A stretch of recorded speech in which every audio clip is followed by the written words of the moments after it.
Hey folks, how you doing? Papa Joe here. I've been seen something today. I've been surfing around on the internet. I seen a pig pen today. For y'all that don't know, that is a pig hauler. We call them pig pens. Seen one going down the road. And it got me to remember back when I first started driving, there was a big to-do about a dead pig at this mom and pop's truck stop out in the middle of nowhere. Didn't know where it came from. And he'd be pig. 400-pounder type deal. So it ain't like somebody just carried it out there and threw it out. Now we're going back to the beginning of the 90s.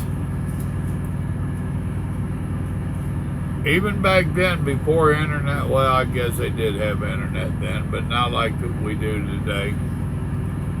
They was able to track down where that pig came from.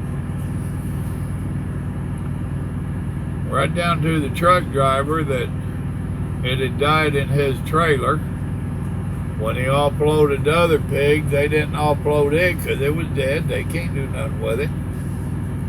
He didn't know what to do with it. So he backed up to a tree, put a chain on it, drug it out of the back of his trailer. I probably would have done the same, I guess. I don't know if I'd done it at a truck stop. They didn't appreciate it, but they tracked it all the way back to this guy. Huh. Do you remember mad cow disease when it first came out? It was becoming a world epidemic. And they tracked it all the way back to the farm where it started, right down to the calf, to the stall that it was born in. Huh. They do some pretty crazy stuff, can't they? But when we start applying that technology and those skills to politics, all of a sudden they get awful dumb. They just can't seem to be able to find illegal aliens. Even the ones that are known criminals on a watch list. The Muslims that are radical, wanting to kill you and I. Huh. Deleted emails. Money that's being laundered and slid into personal accounts, which nowadays what they're doing, which is being proven with the Biden ordeal, is they're not giving it to Joe Biden, they're giving the money to his son, to a corporation, and there's more and more of that being revealed today. But it's only being revealed because we happen to have a president that promised to drain the swamp. And he's putting together a team that is starting to drain the swamp. I expect that over the course of the next couple years, we're fixing to see some big names fall. I really think so. What do you do when you have a man in power that you can't buy? What do you do when you have a man in power that actually loves his country and wants to try to leave a better country for his grandchildren? And what makes me mad more than anything is that they think we're stupid. They've been trying to dumb down the new generations, the next generations, for a little while. unfortunately for them, there's still a few of us left that they didn't get to dumb down. The thing is if you have children and grandchildren,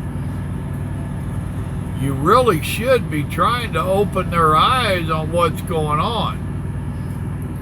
Everything's going to be cool while our generation is still here. But what about what we're leaving for the grandchildren? There's quite a few of them in my son's generation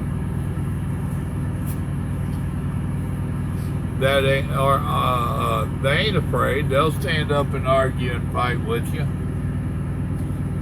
But what about the grandbabies and the generation after that? Look how much this country has changed in the past 100 years. Now, 100 years ago, we did have cars and motorcycles and the likes. They was coming out.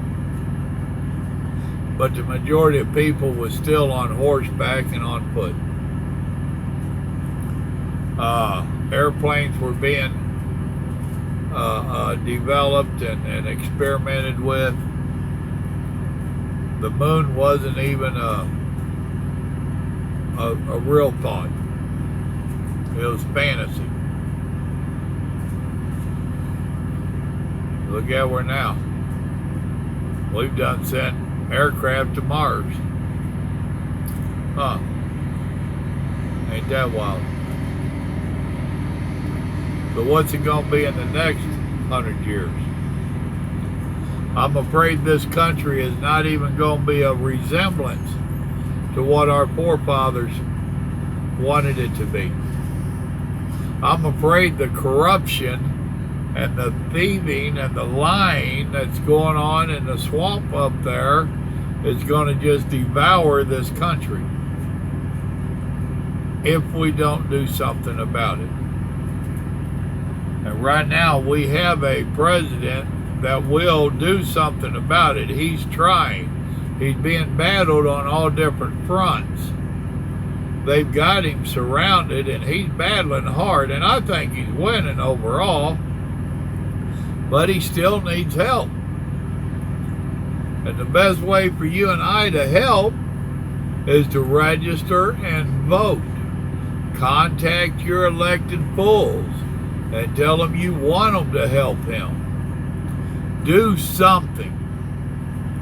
And those that say that, I'm not all into politics. I ain't into politics at all. I'm not interested. Politics is interested in you. I guarantee you. And the best favor that you're doing them is to not be doing anything. They would rather you be a non-registered, non-voting, non-interested individual than for you to vote for President Trump. I mean, really. You need to register and vote. I think he'll make it even if you don't vote. But what about the next one after him?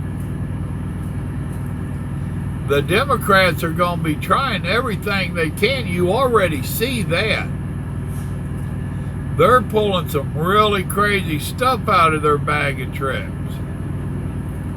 And if you wait until the last minute and he does really need your vote, now it's too late to register.